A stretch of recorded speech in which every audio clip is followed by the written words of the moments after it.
Good morning বন্ধুরা, কীরকম আছো? আশা করি সবাই ভালো আছো। এই যে সকাল হইলো, সকালের কাজ শুরু হইলো। এদিকে আমি কাজ শুরু করছি, এদিকে কাজের বোটা এত কথাই বাজে।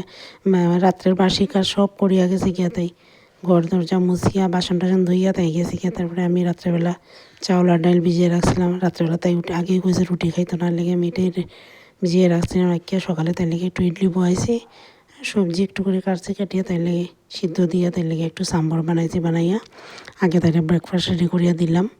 দেওয়ার পরে তারপরে আমি এক্সট্রা কিছু কাজ লইয়া বইলাম।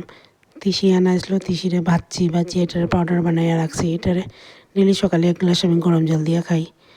তারপরে মশলা, জিরা, ধনিয়া এগুলো লইয়া আসলাম পুরো মাসের লাগিয়ে আনিয়া, এগুলো ধুইয়া শুকাইয়া তারপরে এটারে পাউডার বানাইছি, বানাইয়া রাখছি। ঠান্ডা হওয়ার পরে ডাবার মধ্যে ঢাললাম। ঢালার পরে তো এটা সকাল সকাল একটু এক্সট্রা কাজ হয়, কিন্তু একবারই কষ্ট হয়। তারপরে পুরো মাস আরাম থাকে আর কি। আর প্যাকেটের মশলা আমরা খাই না, ঘরে বানাইয়া খাই। এর লেগে আর মশলার মধ্যে এক্সট্রা কিছু ঢালি না, খালি জিরা ধনিয়া, এখানে গোলমরিচ খাইলে ঠিক না। এখন মাত্র অপারেশন হয়েছে, এর লেগে এখন এগুলো লাইটেই খাইলাম আমরা। এটা সকালে কাজ করি, আর টুকটাক কিছু কাজ করলাম, করিয়া সব কিছু তো আর দেখানি যায় না। তারপরে রান্না করলাম দুপুরে নিরামিষ তরকারি, ডাল আর চিকেন এয়ার ফ্রাইয়ের মধ্যে করছিলাম। আজকাল না বেশি কথা কইতে পারি না, কথা কইলেই হাঁফাই যাই আমি।